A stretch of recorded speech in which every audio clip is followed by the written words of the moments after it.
दीन दर्द दुख भंजना घट घट नाथ अनाथ।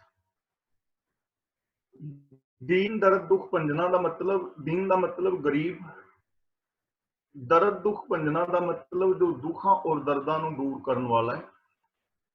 घट घट का मतलब हर हिरदे के अंदर समाया हुआ है। ते नाथ का मतलब जो अनाथां का नाथ है। ते अनाथ का मतलब है जो निखसमे ने, जिन्हां का कोई मालिक नहीं।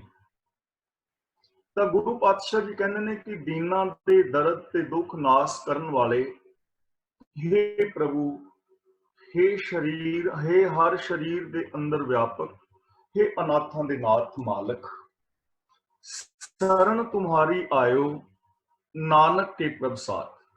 कि हे प्रभु, मैं तेरे चरणों की शरण दे विच आया हाँ। नानक के प्रभसाद का मतलब कि तू मेरे नाल रहो, मेरे अंग संग हो, यानी मैनू अपने चरणों की शरण दे अंदर रख। तो आओ असीं थोड़ा जिहा इस श्लोक नूं समझण दा यतन करिए। सब तो पहली गल यह है कि दीन कौन है। दीन का मतलब कंगाल, गरीब, दुखी। ते असल दे अंदर दीन वो है जिसते हिरदे दे अंदर शुभ गुण नहीं हैं, जो ज्ञान की सही वरतों नहीं करता, जो सारा सुखां दा साधन हुंदियां होया भी जो दुखी है।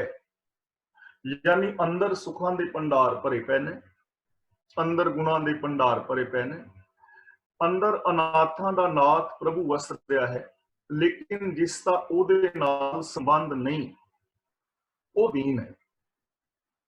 और वो बंदा दुखी भी होएगा। ये चीज साडी समझ विच आ चुकी है कि जिसकी जिंदगी विच सच नहीं, जिहदे जीवन दे अंदर संतोख नहीं, जिहदा उच्चा आचरण नहीं, जिहदे अंदर निर्भयता निर्वैरता नहीं, वो इंसान हमेशा दुखी रहेगा। क्योंकि ऐसे इंसान दे अंदर अवगुण होंगे। ते गुरु जी कहते हैं जो ऐसे दीन ने, अवगुण यारे ने, उन्हां दे दुखां नूं दूर करने वाला है रब। दुखां नूं दूर किवें करने वाला है? क्योंकि वो गुणां दा मुजस्समा है, वो गुणां दा सागर है।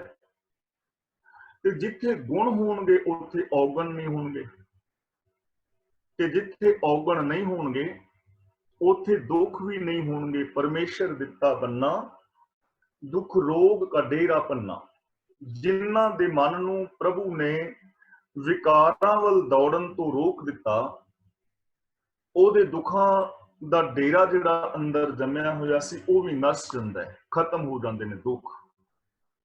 ਤੇ ਉਹ ਰੱਬ ਜੋ ਗੁਣਾਂ ਦਾ ਮੁਜੱਸਮਾ ਹੈ, ਜੋ ਸਾਰੇ ਦੁੱਖਾਂ ਦਰਦਾਂ ਨੂੰ ਦੂਰ ਕਰਨ ਵਾਲਾ ਹੈ, ਉਹ ਹੈ ਕਿੱਥੇ? ਘਟ ਘਟ ਹਰ ਹਿਰਦੇ ਦੇ ਅੰਦਰ, ਮੇਰੇ ਸਰੀਰ ਵਿੱਚ ਵੀ, ਤੁਹਾਡੇ ਸਰੀਰ ਵਿੱਚ ਵੀ, ਮੇਰੇ ਅੰਦਰ ਵੀ ਵਸਦਾ ਹੈ, ਤੁਹਾਡੇ ਅੰਦਰ ਵੀ ਵਸਦਾ ਹੈ। ਤੇ ਨਾਥ, ਨਾਥ ਦਾ ਮਤਲਬ ਉਹ ਅਨਾਥਾਂ ਦਾ ਨਾਥ ਹੈ, ਨਿਖਿਸਮਿਆਂ ਦਾ ਖਸਮ ਹੈ, ਮਾਲਕ ਹੈ। ਤਾਂ ਉਹ ਸਾਡੇ ਹਿਰਦੇ ਦੇ ਅੰਦਰ ਵਸ ਰਿਹਾ ਹੈ। यानी गुणा का खजाना, सुखा का खजाना हर इंसान के हिरदे के अंदर है। और वो अनाथां का नाथ है, सानू अनाथां को नाथ बनाने वाला है, मालक बनाने वाला है, और हर हिरदे के अंदर है। इसलिए उस अंदर वस तेरी शरण विच जाना है। गुरु जी कहते हैं शरण तुम्हारी आयो, कि हे मालिक मैं तेरे चरणों की शरण विच आया। इस तुम्हारी नूं तुम्हारी नहीं पढ़ना, चौथा हिस्सा हाहे दा बुलाना है तुम्हारी। कि हे मालिक मैं तेरी शरण विच आया, नानक के प्रभसाद। नानक के प्रभसाद का मतलब कि दास नानक दे अंग संग रहो, भाव कि मैनू अपने चरणों की शरण दे अंदर रख। ਤਾਂ ਅਸੀਂ ਹੁਣ ਜੇ ਆਪਣੇ ਹੀ ਅੰਦਰ ਵਸਦੇ ਪ੍ਰਭੂ ਦੀ ਸ਼ਰਨ ਅੰਦਰ ਚਲੇ ਜਾਈਏ ਤਾਂ ਅਸੀਂ ਕੰਗਾਲਾਂ ਤੋਂ ਅਮੀਰ ਹੋ ਸਕਦੇ ਹਾਂ, ਔਰ ਸਾਡੇ ਦੁੱਖ ਖਤਮ ਹੋ ਸਕਦੇ ਹਨ। ਹੁਣ ਸਾਡੇ ਅੰਦਰ ਜੋ ਰੱਬ ਹੈ ਉਹ ਕਿਸ ਰੂਪ ਵਿੱਚ ਹੈ? ਗੁਣ ਸਰੂਪ ਦੇ ਅੰਦਰ ਹੈ। ਗੁਣ ਨਿਧਾਨ ਭਗਤਨ ਕੋ ਬਰਤਨ। ਜਿਵੇਂ ਮੈਂ ਰੋਜ਼ ਬੇਨਤੀ ਕਰ ਰਿਹਾ ਹਾਂ ਕਿ ਦੁਨੀਆ ਦੇ ਹਰ ਇਸਤਰੀ ਪੁਰਸ਼ ਦੇ ਅੰਦਰ ਸ਼ੁਭ ਗੁਣਾਂ ਦੇ ਭੰਡਾਰ ਭਰੇ ਪਏ ਨੇ। ਕੋਈ ਇਹ ਨਹੀਂ ਕਹਿ ਸਕਦਾ ਕਿ ਮੇਰੇ ਅੰਦਰ ਗੁਣ ਨਹੀਂ ਹਨ। ਹਾਂ, ਇਹ ਅਸੀਂ ਸਾਰੇ ਕਹਿ ਸਕਦੇ ਹਾਂ ਕਿ ਅਸੀਂ ਉਹਨਾਂ ਗੁਣਾਂ ਨੂੰ ਵਰਤੋਂ ਵਿੱਚ ਨਹੀਂ ਲਿਆਉਂਦੇ।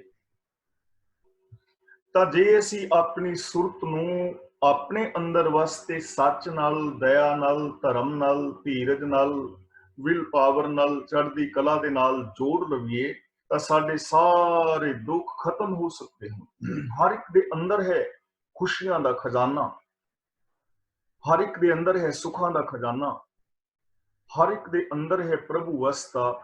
ਗੁਣ ਸਰੂਪ ਪ੍ਰਭੂ ਦੀ ਸ਼ਰਨ ਦੇ ਅੰਦਰ ਜਾਣਾ ਹੈ।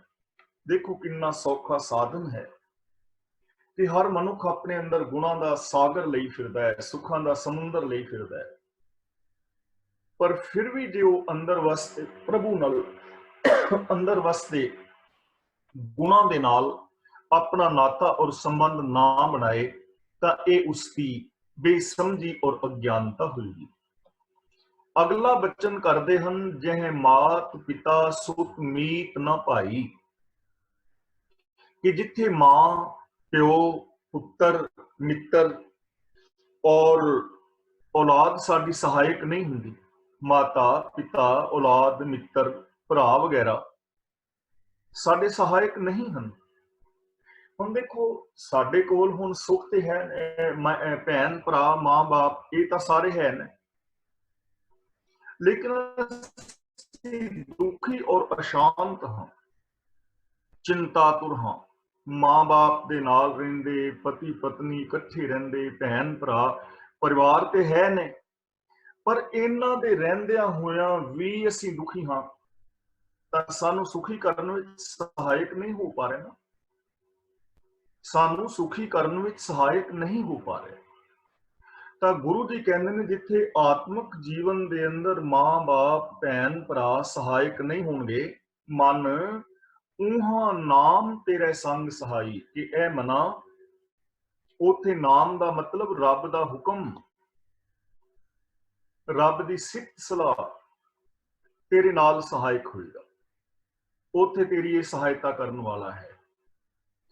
ਹੁਣ ਦੇਖੋ, ਜੇ ਅਸੀਂ ਇਹਨਾਂ ਗੁਣਾਂ ਦੀ ਸਹਾਇਤਾ ਲੈ ਲਈਏ ਜੋ ਸਾਡੇ ਅੰਦਰ ਵਸਦੇ ਨੇ, ਸੱਚ ਦੀ ਸਹਾਇਤਾ, ਇਹਨਾਂ ਨੂੰ ਅਸੀਂ ਸਹਾਇਕ ਬਣਾ ਲਈਏ, ਦਇਆ ਨੂੰ, ਪ੍ਰੇਮ ਨੂੰ, ਤਾਂ ਸਾਡੀ ਜ਼ਿੰਦਗੀ ਅੰਦਰ ਸੁੱਖ ਆ ਜਾਏਗਾ।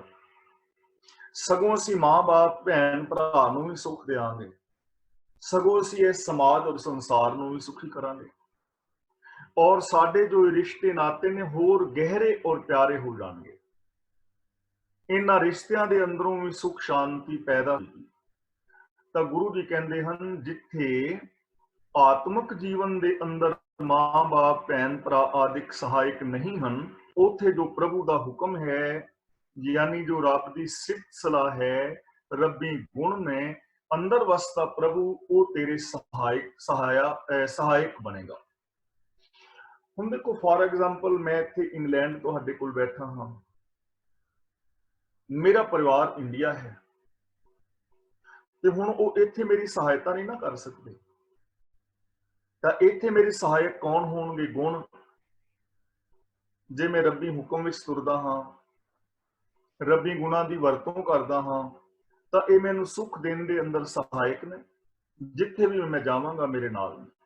ਅਗਲਾ ਬਚਨ ਕਰਦੇ ਨੇ, ਜਿਹੇ ਮਹਾ ਭਿਆਨ ਦੂਤ ਜਮ ਦਲੇ। ਮਹਾ ਦਾ ਮਤਲਬ ਵੱਡਾ, ਭਿਆਨ ਦਾ ਮਤਲਬ ਭਿਆਨਕ, ਡਰਾਵਨਾ, ਦੂਤ ਜਮ ਦਾ ਮਤਲਬ ਜਮਦੂਤ, ਤੇ ਦੂਤ ਜਮ ਦਲੇ ਦਾ ਮਤਲਬ ਜਮਦੂਤਾਂ ਦਾ ਦਲ। ਜਮਦੂਤਾਂ ਦਾ ਦਲ, ਫੌਜਾਂ ਨੇ ਜਿੱਥੇ ਜਮਦੂਤਾਂ ਦੀਆਂ, ਡਰਾਵਨੇ ਜਮਦੂਤ ਨੇ, ਔਰ ਇਕੱਲਾ ਜਮਦੂਤ ਨਹੀਂ, ਦਲਾਂ ਦੇ ਦਲ ਨੇ, ਫੌਜਾਂ ਨੇ ਇਕੱਠ। ਤਾਂ ਉੱਥੇ ਭੈਣ ਭਰਾ, ਮਾਂ ਬਾਪ ਤੈਨੂੰ ਨਹੀਂ ਬਚਾ ਪਾਣਗੇ, ਉੱਥੇ ਤੇਰਾ ਕੋਈ ਸਹਾਇਕ ਨਹੀਂ ਹੈ। ਤਾਂ ਗੁਰੂ ਸਾਹਿਬ ਕਹਿੰਦੇ ਨੇ, ਤਹਿ ਕੇਵਲ ਨਾਮ ਸੰਗ ਤੇਰੇ ਚੱਲੇ। ਉਥੇ ਪ੍ਰਭੂ ਦਾ ਹੁਕਮ ਰੱਬ ਦੀ ਸਿਫਤ ਸਲਾਹ ਹੀ ਤੇਰੇ ਨਾਲ ਚੱਲੇਗੀ, ਤੈਨੂੰ ਇਹਨਾਂ ਜਮਾਂ ਤੋਂ ਬਚਾਏਗੀ। ਹੁਣ ਜਮ ਕਿਹੜੇ ਨੇ ਜੀ? ਕਾਮ, ਕ੍ਰੋਧ, ਲੋਭ, ਮੋਹ ਆਦਿ ਜਮਾਂ ਦੇ ਦਲਾਂ ਦੇ ਦਲ ਨੇ। ਈਰਖਾ, ਦਵੇਸ਼, ਵੈਰ, ਵਿਰੋਧ ਮੇਰੇ ਅੰਦਰ ਇਹ ਭਰੇ ਪਏ ਨੇ, ਮੇਰੀ ਸੁਰਤ ਵਿੱਚ।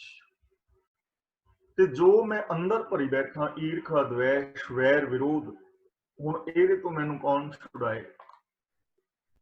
ਦੁਨੀਆ ਦੇ ਅੰਦਰ ਦੇਖਦਾ ਹਾਂ ਈਰਖਾ, ਦਵੇਸ਼, ਵੈਰ, ਵਿਰੋਧ, ਬੇਗਾਨੇ ਹੱਕ ਖਾਣੇ, ਇੱਕ ਦੂਜੇ ਨਾਲ ਈਰਖਾ ਕਰਨੀ, ਆਪਣੇ ਫਰਜ਼ਾਂ ਤੋਂ ਭਗੌੜੇ ਹੋਣਾ। ਤਾਂ ਇਹ ਵਿਕਾਰਾਂ ਦੇ ਦਲ ਨੇ ਨਾ, ਇਹਨਾਂ ਨੂੰ ਜਮਦੂਤਾਂ ਦੇ ਦਲ ਕਹਿੰਦੇ ਨੇ। ਤੇ ਇੱਥੇ ਹੁਣ ਸਾਡਾ ਸਹਾਇਕ ਕੌਣ ਹੈ? ਇਹਨਾਂ ਵਿਕਾਰਾਂ ਤੋਂ ਕੌਣ ਬਚਾ ਸਕਦਾ ਹੈ? ਪ੍ਰਭੂ ਦੀ ਸਿਫਤ ਸਲਾਹ, ਰੱਬ ਦਾ ਹੁਕਮ। ਜੇ ਹੁਕਮ ਰਜ਼ਾਈ ਚੱਲਣਾ, ਜੇ ਅਸੀਂ ਰੱਬੀ ਰਜ਼ਾ ਦੇ ਅੰਦਰ ਤੁਰੀਏ, ਜੇ ਅਸੀਂ ਗੁਰਬਾਣੀ ਮੁਤਾਬਕ ਸੋਚੀਏ, ਬੋਲੀਏ ਔਰ ਜੀਵਨ ਬਿਤਾਈਏ, ਜੇ ਜੋ ਅੰਦਰ ਰੱਬੀ ਗੁਣ ਵਸਤੇ ਨੇ ਅਸੀਂ ਉਹਨਾਂ ਦੀ ਸਹਾਇਤਾ ਲਵੀਏ, ਅੰਦਰ ਸੱਚਾਈ ਹੈ, ਦਇਆ ਹੈ, ਪ੍ਰੇਮ ਹੈ, ਜੇ ਅਸੀਂ ਇਹਨਾਂ ਗੁਣਾਂ ਦੀ ਵਰਤੋਂ ਕਰੀਏ ਤੇ ਇਹ ਸਾਡੇ ਸਹਾਇਕ ਹੋਣਗੇ। ਹੋਰ ਸਾਡਾ ਕੋਈ ਸਹਾਇਕ ਨਹੀਂ ਹੈ।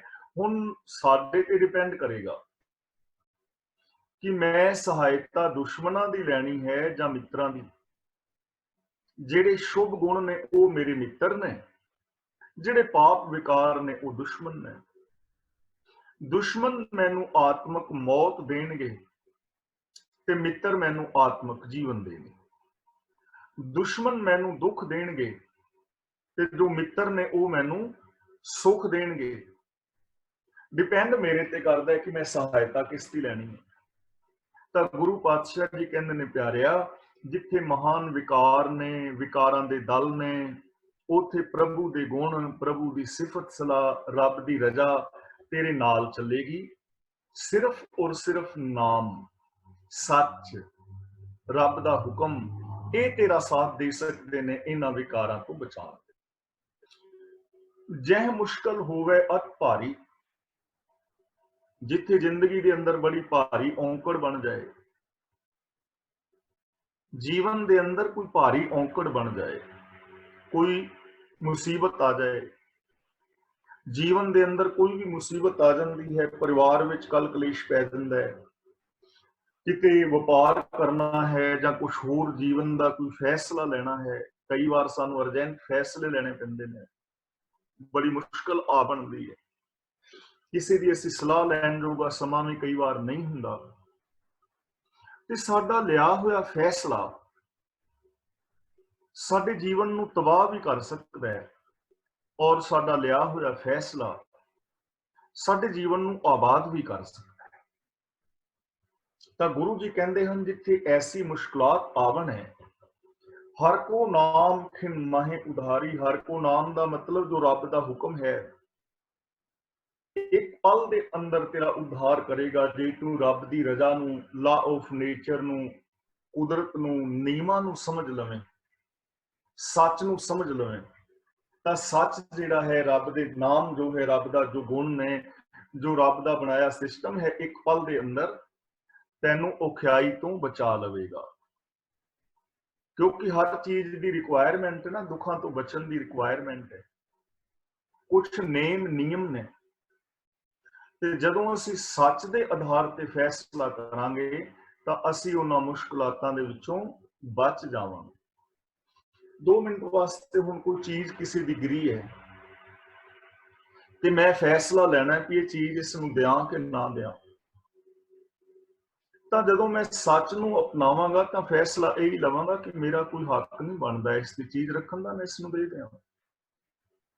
ਜੇ ਕਿਤੇ ਐਸਾ ਮੌਕਾ ਬਣਿਆ ਹੈ ਕਿ ਆਚਰਣਕ ਤੌਰ ਤੇ ਗਿਰਨ ਦਾ ਮੌਕਾ ਹੈ ਕਿ ਮੈਂ ਕਿਸੇ ਵੱਡੀ ਮੁਸੀਬਤ ਵਿੱਚ ਫਸ ਸਕਦਾ ਹਾਂ, ਤਾਂ ਉੱਥੇ ਜੇ ਮੇਰਾ ਆਚਰਣ ਬਣਿਆ ਹੋਇਆ ਹੈ, ਮੈਂ ਰੱਬੀ ਹੁਕਮ ਨੂੰ ਸਮਝਾਂਗਾ, ਤਾਂ ਉੱਥੇ ਮੈਂ ਉੱਚੇ ਆਚਰਣ ਦਾ ਫੈਸਲਾ ਲਵਾਂਗਾ। ਜੇ ਜੀਵਨ ਦੇ ਅੰਦਰ ਕੋਈ ਮੁਸ਼ਕਲਾਤ ਆ ਗਈ ਹੈ, ਤਾਂ ਜਦੋਂ ਮੈਂ ਰੱਬੀ ਹੁਕਮ ਨੂੰ ਸਮਝਾਂਗਾ ਕਿ ਇਸ ਮੁਸ਼ਕਲ ਕਿਸ ਕਰਕੇ ਆਈ ਹੈ ਔਰ ਇਹਦਾ ਸੋਲੂਸ਼ਨ ਕੀ ਹੈ, ਤਾਂ ਜਦੋਂ ਮੈਂ ਉਹਦੇ ਕਾਰਨ ਨੂੰ ਲੱਭਾਂਗਾ ਤਾਂ ਮੈਨੂੰ ਸਹੀ ਕਾਰਨ ਲੱਭ ਜਾਏਗਾ। ਤਾਂ ਰੱਬ ਦਾ ਜੋ ਹੁਕਮ ਹੈ ਉਹੀ ਮੈਨੂੰ ਹਰ ਮੁਸ਼ਕਲ ਤੋਂ ਬਚਾਏਗਾ, ਇੱਕ ਪਲ ਦੇ ਅੰਦਰ ਬਚਾ ਲਵੇਗਾ। ਅਨੇਕ ਪੁਨਹ ਚਰਨ ਕਰਤ ਨਹੀਂ ਤਰੈ। ਪੁਨਹ ਚਰਨ ਦਾ ਮਤਲਬ ਹੈਗਾ ਕਿ ਕਿਸੇ ਕੰਮ ਦੀ ਸਫਲਤਾ ਲਈ ਕੀਤੇ ਹੋਏ ਕਰਮ, ਪ੍ਰਾਸ਼ਚਿਤ ਕਰਮ, ਜਿਹੜੇ ਅਨੇਕਾਂ ਹੀ ਧਾਰਮਿਕ ਰਸਮਾਂ ਨੇ ਨਾ, ਕੋਈ ਪਾਪ ਹੋ ਜਾਏ ਤੇ ਉਹਦੇ ਵਾਸਤੇ ਬੰਦਾ ਪ੍ਰਾਇਸ਼ਚਿਤ ਕਰਦਾ ਹੈ। ਧਾਰਮਿਕ ਰਸਮਾਂ ਨੇ, ਮੁੜ ਮੁੜ ਕੇ ਧਾਰਮਿਕ ਰਸਮਾਂ ਕਰਨੀਆਂ, ਔਰ ਐਸੇ ਕਰਮ ਦੇ ਨਾਲ ਤਰਨਾ ਚਾਹਣਾ ਕਿ ਮੈਂ ਤਰ ਜਾਵਾਂ। ਜਿਵੇਂ ਕੋਈ ਗਲਤ ਕਰਮ ਕੀਤਾ ਜਾਂ ਪਛਤਾਵਾ ਹੈ ਜ਼ਿੰਦਗੀ ਵਿੱਚ, ਤੇ ਉਸ ਪਛਤਾਵੇ ਤੋਂ ਬਚਣ ਵਾਸਤੇ ਬੰਦਾ ਆਪਣੀ ਸੋਚ ਤੇ ਨਾ ਬਦਲੇ, ਪਰ ਕਵੇ ਚਲੋ ਮੈਂ ਤੀਰਥ ਤੇ ਨਾ ਆਉਣਾ, ਥੋੜਾ ਮੈਂ ਦਾਨ ਪੁੰਨ ਕਰ ਦਿੰਦਾ, ਜਾਂ ਮੈਂ ਰਸਮੀ ਕੋਈ ਪਾਠ ਕਰ ਲੈਣਾ ਜਾਂ ਕਰਾ ਲੈਣਾ, ਤਾਂ ਇਹਨਾਂ ਚੀਜ਼ਾਂ ਦੇ ਨਾਲ ਬੰਦਾ ਤਰਦਾ ਨਹੀਂ ਨਾ, ਇਹਨਾਂ ਚੀਜ਼ਾਂ ਦੇ ਨਾਲ ਵਿਕਾਰਾਂ ਤੋਂ ਬਚਦਾ ਨਹੀਂ, ਆਤਮਕ ਮੌਤ ਤੋਂ ਨਹੀਂ ਬਚਦਾ। ਯਾਨੀ ਜੋ ਪ੍ਰਾਣੀ ਦੇ ਘਨੇਰੇ ਪ੍ਰਾਸ਼ਚਿਤ ਕਰਮ ਕਰਨ ਦੁਆਰਾ ਵੀ ਖਲਾਸੀ ਨਹੀਂ ਨਾ ਹੁੰਦੀ, ਮਾਨਸਿਕ ਪਰੇਸ਼ਾਨੀਆਂ ਤੋਂ ਬੰਦਾ ਨਹੀਂ ਬਚਦਾ।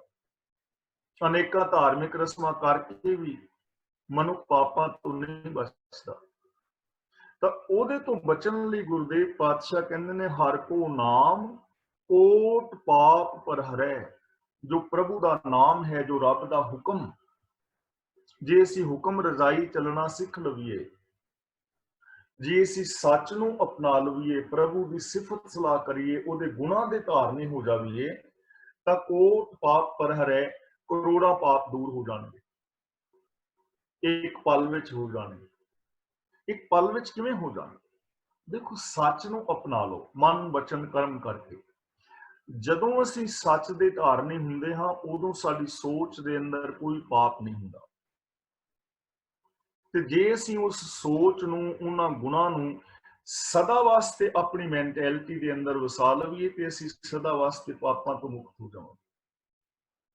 ਇਸ ਲਈ ਪਾਪਾਂ ਤੋਂ, ਵਿਕਾਰਾਂ ਤੋਂ, ਦੁੱਖਾਂ ਤੋਂ ਬਚਣ ਵਾਸਤੇ ਕੇਵਲ ਔਰ ਕੇਵਲ ਰੱਬ ਦੀ ਰਜ਼ਾ ਹੀ ਇੱਕ ਸਾਧਨ ਹੈ। ਹੁਕਮ ਰਜ਼ਾਈ ਚੱਲਣਾ ਹੀ ਇੱਕੋ ਇੱਕ ਸਾਧਨ ਹੈ। ਰੱਬੀ ਗੁਣਾਂ ਦੇ ਧਾਰਨੀ ਹੋਣਾ ਹੀ ਇੱਕੋ ਇੱਕ ਸਾਧਨ ਹੈ। ਰੱਬੀ ਗੁਣਾਂ ਨੂੰ ਆਪਣੀ ਯਾਦ ਦੇ ਅੰਦਰ ਵਸਾਣਾ ਹੀ ਇੱਕੋ ਇੱਕ ਸਾਧਨ ਹੈ, ਜੋ ਕਰੋੜਾਂ ਪਾਪਾਂ ਨੂੰ ਦੂਰ ਕਰਨ ਦੇ ਸਮਰੱਥ ਹੈ। ਇਸ ਲਈ ਗੁਰੂ ਜੀ ਕਹਿੰਦੇ ਹਨ, ਗੁਰਮੁਖ ਨਾਮ ਜਪੋ ਮਨ ਮੇਰੇ। ਗੁਰਮੁਖ ਦਾ ਮਤਲਬ ਗੁਰੂ ਦੇ ਸਨਮੁਖ ਹੋ ਕੇ, ਗੁਰੂ ਦੇ ਚਰਨਾਂ ਦੀ ਸ਼ਰਨ ਵਿੱਚ ਆ ਕੇ, ਯਾਨੀ ਗੁਰੂ ਦੇ ਮੱਤ ਦੇ ਧਾਰਨੀ ਬਣ ਕੇ, ਆਪਣੀ ਮੱਤ ਨੂੰ ਛੱਡ ਕੇ, ਮਨਮਤ ਛੱਡ ਕੇ, ਆਪ ਹੁਦਰਾਪਨ ਨੂੰ ਛੱਡ ਕੇ ਨਾਮ ਜਪੋ। ਜਪੋ ਦਾ ਮਤਲਬ ਜਾਣੋ, ਸਮਝੋ, ਵਰਤੋਂ ਵਿੱਚ ਲਿਆਓ। ਨਾਮ ਦਾ ਮਤਲਬ ਹੁਕਮ। ਰੱਬੀ ਹੁਕਮ ਨੂੰ ਜਾਣੋ। ਜਪਣ ਦਾ ਮਤਲਬ ਜਾਣਨਾ, ਜਾਣੋ, ਸਮਝੋ ਕਿ ਰੱਬ ਦਾ ਹੁਕਮ ਕੀ ਹੈ, ਲਾ ਆਫ ਨੇਚਰ ਕੀ ਹੈ, ਕਿਸੇ ਕਰਮ ਦੀ ਸਫਲਤਾ ਔਰ ਅਸਫਲਤਾ ਵਾਸਤੇ ਸਾਧਨ ਕੀ ਨੇ, ਸੋਰਸਿਸ ਕੀ ਨੇ। ਤਾਂ ਗੁਰੂ ਪਾਸੋਂ ਗਿਆਨ ਲਓ, ਗੁਰੂ ਦੇ ਗਿਆਨ ਮੁਤਾਬਕ ਜ਼ਿੰਦਗੀ ਜੀਵੋ, ਗੁਰੂ ਦੇ ਦਿੱਤੇ ਹੋਏ ਵੇ ਆਫ ਲਾਈਫ ਨੂੰ ਅਪਣਾਓ। ਤੇ ਨਾਮ ਜਪੋ ਦਾ ਮਤਲਬ ਨਾਮ ਨੂੰ ਜਾਣੋ। ਨਾਮ ਦਾ ਮਤਲਬ ਹੁਕਮ, ਨਾਮ ਦਾ ਮਤਲਬ ਹੁਕਮ ਵੀ ਹੈ, ਨਾਮ ਦਾ ਅਰਥ ਗਿਆਨ ਵੀ ਹੈ। ਨਾਮ ਰੱਬ ਵਾਸਤੇ ਵੀ ਵਰਤਿਆ ਗਿਆ ਹੈ। ਜਦੋਂ ਆਪ ਮਹਾਨ ਕੋਸ਼ ਪੜੋਗੇ ਤਾਂ ਉਹਦੇ ਵਿੱਚ ਨਾਮ ਦੇ ਕਈ ਸਾਰੇ ਅਰਥ ਆਪ ਨੂੰ ਮਿਲਣਗੇ। ਇਸ ਲਈ ਗੁਰਦੇਵ ਪਾਤਸ਼ਾਹ ਕਹਿੰਦੇ ਨੇ, ਗੁਰੂ ਦੀ ਚਰਨਾਂ ਦੀ ਸ਼ਰਨ ਵਿੱਚ ਆ ਕੇ ਨਾਮ ਨੂੰ ਜਾਣੋ, ਰੱਬ ਦੇ ਹੁਕਮ ਨੂੰ ਸਮਝੋ, ਸਿਸਟਮ ਨੂੰ ਸਮਝੋ, ਤੇ ਉਸ ਰੱਬੀ ਰਜ਼ਾ ਮੁਤਾਬਕ ਹੀ ਮੇਰੀ ਮਨ ਜ਼ਿੰਦਗੀ ਗੁਜ਼ਾਰ। ਫਿਰ ਕੀ ਹੋਏਗਾ? ਨਾਨਕ ਪਾਵਹੁ ਸੂਖ ਕਨੇਰੇ।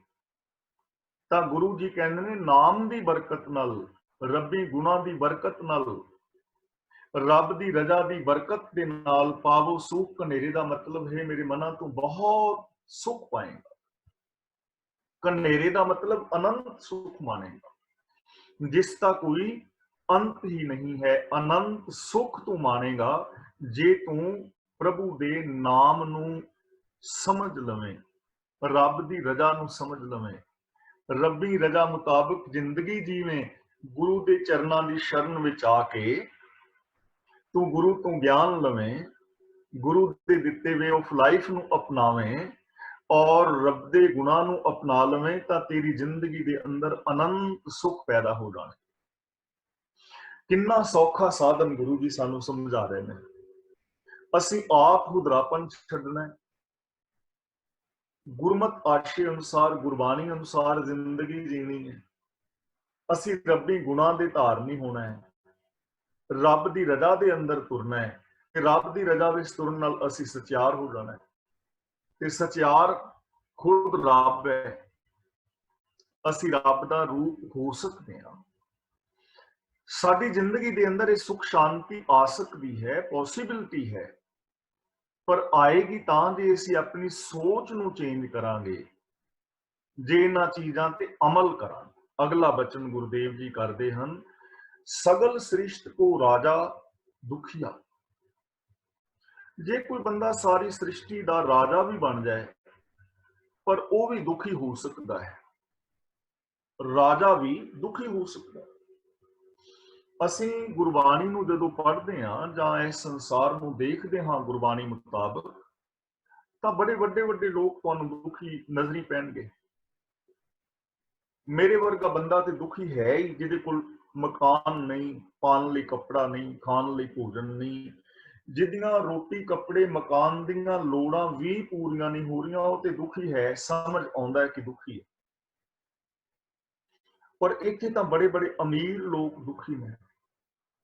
ਕਿਸੇ ਅਮੀਰ ਤੋਂ ਪੁੱਛ ਕੇ ਦੇਖੋ, ਪੈਸੇ ਵਾਲੇ ਤੋਂ ਪੁੱਛ ਕੇ ਦੇਖੋ, ਸਾਰਿਆਂ ਦੀ ਮੈਂ ਗੱਲ ਨਹੀਂ ਕਰ ਰਿਹਾ, ਬਹੁਤਾਤ ਗਿਣਤੀ ਵਿੱਚ, ਤਾਂ ਉਹ ਵੀ ਤੁਹਾਨੂੰ ਦੁਖੀ ਨਜ਼ਰ ਆ ਜਾਏਗਾ। ਉਹ ਇਹ ਗੱਲ ਕਹੇਗਾ, ਯਾਰ ਪੈਸੇ ਦੀ ਕੋਈ ਕਮੀ ਨਹੀਂ, ਪ੍ਰੋਪਰਟੀ ਬਹੁਤ ਹੈ, ਧਨ ਦੌਲਤ ਬੜੀ ਹੈ। ਤੇ ਜੇ ਪੁੱਛੇ ਤੈਨੂੰ ਫਿਰ ਕਾਹਦੀ ਦੁੱਖ ਹੈ, ਤਾਂ ਉਹ ਕਹਿੰਦਾ, ਯਾਰ ਮੇਰੇ ਕੋਲ ਗਿਆਨ ਨਹੀਂ, ਕਾਸ਼ ਮੈਂ ਪੜ੍ਹਿਆ ਹੁੰਦਾ, ਕਾਸ਼ ਮੈਂ ਪੜ੍ਹਿਆ ਹੁੰਦਾ। ਤਾਂ ਇਹਦਾ ਮਤਲਬ ਉਹਦੇ ਕੋਲ ਬੌਧਿਕ ਸੁੱਖ ਦੀ ਕਮੀ ਹੈ। ਤੇ ਬੌਧਿਕ ਸੁੱਖ ਉਸ ਨੂੰ ਮਿਲਦਾ ਹੈ ਜਿਸ ਦੇ ਕੋਲ ਗਿਆਨ ਹੋਵੇ। ਹੁਣ ਦੂਜੇ ਬੰਦੇ ਤੋਂ ਪੁੱਛੀਏ ਵੀ ਤੇਰਾ ਕੀ ਹਾਲ ਹੈ, ਉਹ ਕਹਿੰਦਾ, ਯਾਰ ਪਰੇਸ਼ਾਨੀ ਹੈ ਜ਼ਿੰਦਗੀ ਵਿੱਚ, ਮੇਰੇ ਕੋਲ ਪੈਸਾ ਵੀ ਬਹੁਤ ਹੈ, ਗਿਆਨ ਵੀ ਬੜਾ ਹੈ, ਮੇਰੇ ਕੋਲ 2 3 4 5 ਮਾਸਟਰ ਡਿਗਰੀਆਂ ਨੇ। ਤਾਂ ਇਹ ਦੁਨੀਆ ਵਿੱਚ ਪੜ੍ਹੇ ਲਿਖੇ ਵੀ ਦੁਖੀ ਔਰ ਅਸ਼ਾਂਤ ਵੇਖੇ ਜਾ ਸਕਦੇ ਨਾ। ਮਾਸਟਰ ਡਿਗਰੀਆਂ ਨੇ ਪਰ ਅਸ਼ਾਂਤ ਨੇ। ਜੇ ਉਹਨਾਂ ਤੋਂ ਪੁੱਛੀ ਵੀ ਤੁਹਾਨੂੰ ਕੀ ਪ੍ਰੋਬਲਮ ਹੈ, ਯਾਰ ਉਹ ਤੇ ਤਾਂ ਦੁਖੀ, ਉਹਦੇ ਕੋਲ ਪੈਸਾ ਕੋਈ ਨਹੀਂ। ਦੂਜਾ ਤਾਂ ਦੁਖੀ, ਉਹਦੇ ਕੋਲ ਗਿਆਨ ਨਹੀਂ, ਤੁਹਾਡੇ ਕੋਲ ਪੈਸਾ ਵੀ, ਗਿਆਨ ਵੀ, ਤੇ ਤੁਹਾਨੂੰ ਕੀ ਪ੍ਰੋਬਲਮ ਹੈ? ਤੇ ਉਹ ਕਹਿੰਦੇ ਨੇ, ਮੇਰੀ ਜ਼ਿੰਦਗੀ ਦੀ ਪ੍ਰੋਬਲਮ ਇਹ ਹੈ ਕਿ ਮੈਨੂੰ ਇਸ ਦੁਨੀਆ 'ਚ ਯਾਰ ਸੱਚਾ ਪਿਆਰ ਨਹੀਂ ਮਿਲਿਆ, ਸਤਿਕਾਰ ਨਹੀਂ ਮਿਲਿਆ। ਔਰ ਇਹ ਪ੍ਰੋਬਲਮ ਹਰ ਬੰਦੇ ਦੀ ਹੈ, ਹਰ ਬੰਦੇ ਦੀ। ਹਰ ਇਨਸਾਨ ਕਹਿੰਦਾ ਹੈ ਕਿ ਮੈਨੂੰ ਇਸ ਦੁਨੀਆ 'ਚੋਂ ਪਿਆਰ ਸਤਿਕਾਰ ਨਹੀਂ ਮਿਲਿਆ। ਔਰ ਹਕੀਕਤ ਹੈ ਕਿ ਦੁਨੀਆ 'ਚੋਂ ਪਿਆਰ ਤੇ ਸਤਿਕਾਰ ਹੌਲੇ ਹੌਲੇ ਖਤਮ ਹੁੰਦਾ ਵੀ ਜਾ ਰਿਹਾ ਹੈ। ਹੁਣ ਇਹਦਾ ਮਤਲਬ ਮਾਨਸਿਕ ਸ਼ਾਂਤੀ ਤਾਂ ਮਿਲੇਗੀ ਜੇ ਸਾਨੂੰ ਇਸ ਸਮਾਜ ਵਿੱਚੋਂ ਪਿਆਰ ਤੇ ਸਤਿਕਾਰ ਮਿਲੇਗਾ। ਤੇ ਜੇ ਚੌਥੇ ਬੰਦੇ ਤੋਂ ਪੁੱਛੀਏ ਕਿ ਤੁਹਾਡਾ ਕੀ ਹਾਲ ਹੈ, ਉਹ ਕਹਿੰਦਾ, ਮੇਰੇ ਕੋਲ ਪੈਸਾ ਵੀ ਬਹੁਤ ਹੈ, ਪ੍ਰੋਪਰਟੀ ਹੈ, ਮੇਰੇ ਕੋਲ ਮਾਸਟਰ ਡਿਗਰੀਆਂ ਨੇ, ਗਿਆਨ ਵੀ ਹੈ, ਮੇਰੇ ਧੀਆਂ ਪੁੱਤਰ, ਨੂੰਹ ਪੁੱਤਰ, ਰਿਸ਼ਤੇਦਾਰ, ਸੱਜਣ ਮਿੱਤਰ ਪਿਆਰ ਵੀ ਬੜਾ ਕਰਦੇ ਨੇ, ਸਤਿਕਾਰ ਵੀ ਬੜਾ ਮਿਲਦਾ ਹੈ, ਪਰ ਫਿਰ ਵੀ ਪਤਾ ਨਹੀਂ ਕਿਉਂ ਇੰਝ ਜਾਪਦਾ ਜਿਵੇਂ ਜ਼ਿੰਦਗੀ ਖਾਲੀ ਹੈ, ਅੰਦਰ ਖਾਲੀਪਨ ਮਹਿਸੂਸ ਹੁੰਦਾ ਹੈ। ਹੁਣ ਬੰਦਾ ਪੁੱਛੇ ਕਿ ਇਸ ਬੰਦੇ ਨੂੰ ਕੀ ਪ੍ਰੋਬਲਮ ਹੈ, ਤਾਂ ਇਟ ਮੀਨਸ ਕਿ ਕਿਤੇ ਜਗਤ ਨਾਲੋਂ, ਪ੍ਰਭੂ ਨਾਲੋਂ ਦੂਰੀ ਹੈ, ਵਖੇਵਾ ਹੈ, ਕਿਤੇ ਅੰਦਰ ਵਖੇਵਾ ਹੈ। ਪਰ ਜਦੋਂ ਇੱਕ ਬੂੰਦ ਸਾਗਰ ਵਿੱਚ ਮਿਲ ਕੇ ਸਾਗਰ ਹੋ ਜਾਂਦੀ ਹੈ, ਫਿਰ ਉਹ ਸੰਪੂਰਨ ਹੋ ਜਾਂਦੀ ਹੈ। ਤਾਂ ਜਦੋਂ ਬੰਦਾ ਰੱਬ ਦੇ ਅੰਦਰ ਮਿਲ ਕੇ ਰੱਬ ਦਾ ਰੂਪ ਹੋ ਜਾਂਦਾ ਹੈ, ਉਦੋਂ ਬੰਦਾ ਪਰਮ ਸ਼ਾਂਤ ਹੋ ਜਾਂਦਾ ਹੈ। ਤਾਂ ਗੁਰੂ ਜੀ ਕਹਿ ਰਹੇ ਨੇ, ਸਗਲ ਸ੍ਰਿਸ਼ਟ ਕੋ ਰਾਜਾ ਦੁਖੀਆ। ਤੇ ਜਦੋਂ ਅਸੀਂ ਬਾਣੀ ਪੜ੍ਹਦੇ ਹਾਂ, ਵੱਡੇ ਵੱਡੇ ਜੋ ਦੀਸੈ ਲੋਕ ਤਿੰਨ ਕੋ ਵਿਆਪੈ ਚਿੰਤਾ ਰੋਗ, ਤੇ ਇੱਥੇ ਕੇਵਲ ਵੱਡੇ ਅਮੀਰ ਜਾਂ ਰਾਜੇ ਹੀ ਦੁਖੀ ਨਹੀਂ। ਜਦੋਂ ਤੁਸੀਂ ਗੁਰਬਾਣੀ ਪੜੋਗੇ ਤੇ ਸਮਝ ਆਏਗੀ ਇੱਥੇ ਉਹ ਲੋਕ ਵੀ ਦੁਖੀ ਔਰ ਰੋਂਦੇ ਹੋਏ ਵੇਖੇ ਜਾ ਸਕਦੇ ਨੇ ਜਿਨ੍ਹਾਂ ਨੂੰ ਲੋਕਾਂ ਨੇ ਰੱਬ ਦਾ ਅਵਤਾਰ ਕਹਿ ਕੇ ਪੂਜਿਆ। ਸਹੰਸਰ ਦਾਨ ਦੇ ਇੰਦਰ ਰਵਾਇਆ, ਇੱਥੇ ਇੰਦਰ ਦੇਵਤਾ ਵੀ ਪਰੇਸ਼ਾਨ ਹੈ।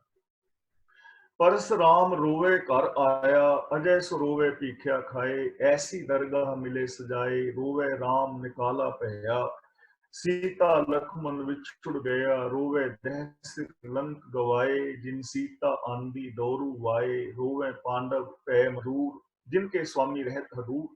इस शब्द के अखीर विच कहंदे ने बाली रोवे ना ही पतार नानक दुखिया सब संसार। बाली ਦਾ ਮਤਲਬ ਔਰਤ, ਇੱਥੇ ਬਾਲੀ ਸੁਗਰੀਵ ਦੇ ਭਰਾ ਦਾ ਨਾਮ ਹੀ ਹੈ। ਬਾਲੀ ਦਾ ਮਤਲਬ ਔਰਤ। ਔਰਤ ਉਦੋਂ ਰੋਂਦੀ ਹੈ ਉਹਦੇ ਸਿਰ ਤੇ ਪਤੀ ਨਹੀਂ ਰਹਿੰਦਾ। ਪਰ ਗੁਰੂ ਜੀ ਕਹਿੰਦੇ ਨੇ ਸਾਰੇ ਦੁਖੀ ਨਹੀਂ ਹਨ। ਮੰਨੈ ਨਾਉ ਸੋਈ ਜਿਨ ਜਾਏ, ਔਰੀ ਕਰਮ ਨਾ ਲੇਖੇ ਲਾਏ। ਜੇ ਕੋਈ ਰੱਬੀ ਹੁਕਮ ਨੂੰ ਮੰਨਦਾ ਹੈ ਤੇ ਉਹ ਬੰਦਾ ਜਿੱਤ ਜਾਂਦਾ ਹੈ, ਉਹ ਬੰਦਾ ਦੁਖੀ ਨਹੀਂ ਹੁੰਦਾ। ਤਾਂ ਸਗਲ ਸ੍ਰਿਸ਼ਟ ਕੋ ਰਾਜਾ ਦੁਖੀਆ, ਸਾਰੀ ਸ੍ਰਿਸ਼ਟੀ ਦਾ ਰਾਜਾ ਬਣ ਕੇ ਵੀ ਬੰਦਾ ਦੁਖੀ ਹੋ ਸਕਦਾ ਹੈ। ਪਰ ਗੁਰੂ ਪਾਤਸ਼ਾਹ ਜੀ ਕਹਿੰਦੇ ਨੇ ਹਰ ਕਾ ਨਾਮ ਜਪਤ ਹੋਏ ਸੁਖੀਆ। ਪ੍ਰਭੂ ਦਾ ਨਾਮ ਜਪਿਆ, ਜਪਤ ਦਾ ਮਤਲਬ ਜਾਣਿਆ। ਜੇ ਰੱਬ ਦਾ ਨਾਮ ਦਾ ਮਤਲਬ ਹੁਕਮ, ਜੇ ਰੱਬ ਦੇ ਹੁਕਮ ਨੂੰ ਬੰਦਾ ਜਾਣ ਲਵੇ, ਸਮਝ ਲਵੇ, अपना लवे, रब्बी गुणा का धारनी हो जाए, तो वह बंदा भी सुखी हो सकता है। यानी जेड़ा रब्बी हुक्म नूं समझ लवे, रब्बी गुणा नूं अपना लवे, वह बंदा सुखी और शांत हो सकता है। तो इहदा मतलब जो सुखां दा मूल साधन है, सुखां दा मूल है, वह है रब दा हुक्म, रब दे गुण। रब्बी हुक्म विच तुरना और रब्बी गुणा दे धारनी होना, ये सुखां दा मूल है। जेड़ा इन्हां गुणां दा धारनी होएगा, रब्बी रजा दे अंदर तुरेगा, वो इंसान सुखी और शांत होएगा। ते जे कोई रब दी रजा हुक्म तो बाहर चलदा है, लॉ ऑफ नेचर नूं नहीं समझदा, ज्ञान दी सही वरतों नहीं करदा, गुणां दा धारनी नहीं है, तो वो राजा बादशाह भी हो जाए तो दुखी रहेगा। ते कल्ला आप दुखी नहीं होएगा, सगों प्रजा और संसार नूं भी दुखी करेगा। लाख करोड़ी बंध ना परै। हुण बहुत सारे वीर इसका पाठ करते हैं, लाख करोड़ी बंधन परै। ये पाठ ठीक नहीं है। बंधन शब्द तां बनदा सी जे धद्दे दे थल्ले औंकड़ ना हुंदा। हुण इत्थे बंद शब्द जिहड़ा है धद्दे थल्ले औंकड़ है, जे इहनूं इकट्ठा पढ़ीए तां फिर पढ़ना पवेगा बंधुन, पर बंधुन कोई शब्द नहीं हुंदा। ते बंधन असीं पढ़ नहीं सकते क्योंकि धद्दे थल्ले औंकड़ है। इसलिए हुण इहनूं इह समझण दा यतन करना है कि इस पाठ दा मीनिंग की है। इत्थे करोड़ी जो शब्द है ना, करोड़ी, इस करोड़ी दे नाल बिंदी दा उच्चारण करना है। लाख करोड़ी बंध ना परै। बंध दा मतलब रोक, थम, थमना, किसी चीज नूं रोकना। तां गुरु जी कहंदे ने लाख करोड़ी, लाख करोड़ी दा मतलब लखां करोड़ां दे नाल, लाख करोड़ी दा मतलब लखां करोड़ां दे नाल बंध ना परै। लखां करोड़ां दे नाल भी माया दी तृष्णा विच बंध नहीं पैंदा, बंदा रजदा नहीं। लखां करोड़ां दे नाल भी माया दी तृष्णा विच बंध नहीं पैंदा, तृष्णा नहीं रुकदी। क्योंकि तृष्णा बिरले ही की बुझी है, लाख कोट जोरे लाख करोड़े मन ना हो रहे, परे परे ही कुलझी है। कदे तृष्णा बंदे दी रजी है, आम बंदे दी नहीं ना। कदे अग दे विच बालन पाई जाओ कि अग बालन बाल बाल के रज जाएगी, कदे अग रजी है? कदे भी नहीं। ਇਸੇ ਤਰ੍ਹਾਂ ਬੰਦਾ ਲੱਖਾਂ ਕਰੋੜਾਂ ਪਾਪ ਕਮਾ ਕਮਾ ਕੇ ਕਦੇ ਸ਼ਾਂਤ ਨਹੀਂ ਹੁੰਦਾ, ਉਹਦੇ ਅੰਦਰ ਸ਼ਾਂਤੀ ਨਹੀਂ ਵਰਤਦੀ। ਤਾਂ ਗੁਰੂ ਜੀ ਕਹਿੰਦੇ ਨੇ ਜੇ ਲੱਖਾਂ ਕਰੋੜਾਂ ਦੇ ਨਾਲ ਵੀ ਤ੍ਰਿਸ਼ਨਾ ਨੂੰ ਬੰਨ ਨਹੀਂ ਪੈਂਦਾ, ਤ੍ਰਿਸ਼ਨਾ ਨਹੀਂ ਮਿਟਦੀ, ਹਰ ਕਾ ਨਾਮ ਜਪਤ ਨਿਸਤਰੈ, ਨਿਸਤਰੈ ਦਾ ਮਤਲਬ ਪਾਰ ਲੰਘ ਜਾਂਦਾ ਹੈ। ਜਪਤ ਦਾ ਮਤਲਬ ਜੇ ਬੰਦਾ ਜਾਣ ਲਵੇ, ਨਾਮ ਦਾ ਮਤਲਬ ਰੱਬ ਦਾ ਹੁਕਮ, ਜੇ ਬੰਦਾ ਰੱਬੀ ਹੁਕਮ ਨੂੰ ਜਾਣ ਲਵੇ ਔਰ ਰੱਬ ਦੀ ਸਿਫਤ ਸਲਾਹ ਕਰੇ, ਰੱਬੀ ਗੁਣਾਂ ਦਾ ਧਾਰਨੀ ਹੋ ਜਾਏ, ਰੱਬੀ ਨਿਯਮ ਨੂੰ ਸਮਝ ਕੇ ਜ਼ਿੰਦਗੀ ਜੀਵੇ ਤਾਂ ਇਹਦਾ ਪਾਰ ਉਤਾਰਾ ਹੋ ਜਾਂਦਾ, ਇਹਨੂੰ ਸਮਝ ਆ ਜਾਂਦੀ ਹੈ। ਫਿਰ ਇਹ ਆਪਣੀਆਂ ਲੋੜਾਂ ਨੂੰ ਪੂਰੀਆਂ ਕਰਦਾ ਹੈ, ਫਿਰ ਇਹਨੂੰ ਲੋੜਾਂ ਦੀ ਔਰ ਤ੍ਰਿਸ਼ਨਾ ਦੀ ਸਮਝ ਆ ਜਾਂਦੀ ਹੈ ਕਿ ਮੇਰੀ ਜ਼ਿੰਦਗੀ ਦੀਆਂ ਲੋੜਾਂ ਕੀ ਨੇ ਔਰ ਮੇਰੇ ਜੀਵਨ ਦੇ ਅੰਦਰ ਮੇਰੀਆਂ ਭਾਜਨਾ ਸੀ ਜਾਂ ਤ੍ਰਿਸ਼ਨਾ ਵਗੈਰਾ ਕੀ ਹੈ। ਇਹਨਾਂ ਚੀਜ਼ਾਂ ਦੀ ਸਮਝ ਆ ਜਾਂਦੀ ਹੈ ਜਦੋਂ ਬੰਦਾ ਨਿਯਮ ਨੂੰ ਸਮਝਦਾ ਹੈ, ਹੁਕਮ ਨੂੰ ਸਮਝਦਾ ਹੈ, ਜਦੋਂ ਬੰਦਾ ਹੁਕਮ ਰਜ਼ਾ ਦੇ ਅੰਦਰ ਚੱਲਦਾ ਹੈ। ਤ੍ਰਿਸ਼ਨਾ ਬੂਝੈ ਹਰ ਕੈ ਨਾਮ, ਮਹਾ ਸੰਤੋਖ ਹੋਵੇ ਗੁਰਬਚਨੀ, ਪ੍ਰਭ ਸਿਉ ਲਾਗੈ ਪੂਰਨ ਧਿਆਨ। ਤਾਂ ਇਹਦਾ ਪਾਠ ਕਰਨਾ ਹੈ, ਲਾਖ ਕਰੋੜੀ ਬੰਧ ਨਾ ਪਰੈ, ਹਰ ਕਾ ਨਾਮ ਜਪਤ ਨਿਸਤਰੈ। ਅਨੇਕ ਮਾਇਆ ਰੰਗ ਤਿਖ ਨਾ ਬੁਝਾਵੇ। ਅਨੇਕ ਮਾਇਆ ਰੰਗ, ਮਾਇਆ ਰੰਗ ਦਾ ਮਤਲਬ ਮਾਇਆ ਦੇ ਅਨੇਕਾਂ ਰੰਗ, ਮਾਇਆ ਦੀਆਂ ਅਨੇਕਾਂ ਮੌਜਾਂ। ਤਿਖ ਨਾ ਬੁਝਾਵੇ ਦਾ ਮਤਲਬ ਪਿਆਸ ਨਹੀਂ ਬੁਝਾਉਂਦੀਆਂ, ਬੰਦੇ ਨੂੰ ਸ਼ਾਂਤ ਨਹੀਂ ਕਰਦੀਆਂ, ਤ੍ਰਿਸ਼ਨਾ ਨਹੀਂ ਮਿਟਾਉਂਦੀਆਂ। ਮਾਇਆ ਦੇ ਅਨੇਕਾਂ ਰੰਗ ਤਮਾਸ਼ੇ, ਤੇ ਮਾਇਆ ਦੇ ਅਨੇਕਾਂ ਰੰਗ ਤਮਾਸ਼ੇ। ਮਾਇਆ ਦਾ ਮਤਲਬ ਕੇਵਲ ਪੈਸਾ ਹੀ ਨਹੀਂ ਹੈ, ਮਾਇਆ ਸਾਡੀ ਇੱਕ ਸੋਚ ਹੈ ਨਾ, ਜਿਹੜੀ ਸੋਚ ਮੈਨੂੰ ਤੁਹਾਡੇ ਅੰਦਰ ਰੱਬ ਨਹੀਂ ਵੇਖਣ ਦਿੰਦੀ, ਜਿਹੜੀ ਸੋਚ ਮੈਨੂੰ ਸੈਲਫਿਸ਼ ਬਣਾਉਂਦੀ ਹੈ, ਜਿਹੜੀ ਸੋਚ ਮੇਰੇ ਅੰਦਰ ਮੇਰ ਤੇਰ ਦੇ ਵਿਤਕਰੇ ਪੈਦਾ ਕਰਦੀ ਹੈ, ਐਸੇ ਰੰਗ ਤਮਾਸ਼ਿਆਂ ਦੇ ਨਾਲ ਕਦੇ ਬੰਦੇ ਦੀ ਪਿਆਸ ਬੁਝੀ ਹੈ? ਕਦੇ ਕੋਈ ਬੰਦਾ ਮੇਰ ਤੇਰ ਦੇ ਵਿਤਕਰੇ ਕਰ ਕਰਕੇ, ਸੈਲਫਿਸ਼ਨੈਸ ਦੇ ਨਾਲ, ਲੋਕਾਂ ਨਾਲ ਵੈਰ ਵਿਰੋਧ ਕਮਾ ਕੇ ਬ੍ਰਹਮ ਗਿਆਨੀ ਬਣਿਆ? ਕਦੇ ਕਿਸੇ ਦੀ ਜ਼ਿੰਦਗੀ ਦੇ ਅੰਦਰ ਸ਼ਾਂਤੀ ਆਈ ਇਹਨਾਂ ਕੰਮਾਂ ਦੇ ਨਾਲ? ਕਦੇ ਵੀ ਨਹੀਂ ਆਈ। ਗੁਰੂ ਜੀ ਦਾ ਪਾਵਨ ਬਚਨ ਹੈ, ਜੋ ਇਸ ਮਾਰੇ ਸੋਈ ਸੂਰਾ, ਜੋ ਇਸ ਮਾਰੇ ਸੋਈ ਪੂਰਾ, ਜੋ ਇਸ ਮਾਰੇ तिसका आया गनी, जो इस मारे सो निरपै धनी, इस मारे बिन थाए ना परै, कोट करम जाप तप करे, गुर दुबदा जाकी है मारी, कहो नानक सो ब्रह्म विचारी। दुबदा ਨੂੰ ਮਾਰਨ ਤੋਂ ਬਿਨਾ ਕਦੇ ਵੀ ਬੰਦਾ ਰੱਬੀ ਦਰ ਤੇ ਮਨਜ਼ੂਰ ਨਹੀਂ ਹੁੰਦਾ। ਦੁਬਦਾ ਨੂੰ ਮਾਰਨ ਤੋਂ ਬਿਨਾ ਬੰਦਾ ਆਤਮਿਕ ਜੀਵਨ ਵਿੱਚ ਸਫਲਤਾ ਹਾਸਲ ਨਹੀਂ ਕਰਦਾ। ਵਿਕਾਰ ਕਮਾ ਕਮਾ ਕੇ ਬੰਦਾ ਕਦੇ ਵੀ ਸੁਖੀ ਔਰ ਸ਼ਾਂਤ ਨਹੀਂ ਹੁੰਦਾ। ਇਹ ਅੱਗ ਜਿਹੜੀ ਇਹ ਬੁਝਦੀ ਨਹੀਂ। ਹਰ ਕਾ ਨਾਮ ਜਪਤ ਆਘਾਵੇ। ਗੁਰੂ ਪਾਤਸ਼ਾਹ ਜੀ ਕਹਿੰਦੇ ਨੇ, ਜਦੋਂ ਰੱਬ ਦੇ ਨਾਮ ਨੂੰ ਜਪਤ ਦਾ ਮਤਲਬ ਜਾਣਦਾ ਹੈ, ਸਮਝਦਾ ਹੈ, ਜੇ ਰੱਬ ਦੇ ਹੁਕਮ ਨੂੰ ਬੰਦਾ ਸਮਝ ਲਵੇ, ਜੇ ਰੱਬ ਦੀ ਸਿਫਤ ਸਲਾਹ ਬੰਦਾ ਕਰੇ, ਆਘਾਵੇ ਦਾ ਮਤਲਬ ਫਿਰ ਬੰਦਾ ਰੱਜ ਜਾਂਦਾ ਹੈ, ਸ਼ਾਂਤ ਹੋ ਜਾਂਦਾ, ਤ੍ਰਿਪਤੀ ਆ ਜਾਂਦੀ ਹੈ, ਸੈਟਿਸਫੈਕਸ਼ਨ ਆ ਜਾਂਦੀ ਹੈ। ਸੱਚ, ਸੰਤੋਖ, ਦਇਆ, ਧਰਮ, ਧੀਰਜ ਔਰ ਹਰ ਇੱਕ ਦੇ ਅੰਦਰ ਰੱਬ ਦੀ ਜੋਤ ਨੂੰ ਵੇਖਣਾ ਔਰ ਰੱਬੀ ਰਜ਼ਾ ਦੇ ਅੰਦਰ ਜ਼ਿੰਦਗੀ ਜੀਣ ਵਾਲਾ ਬੰਦਾ ਤ੍ਰਿਪਤ ਹੁੰਦਾ ਹੈ।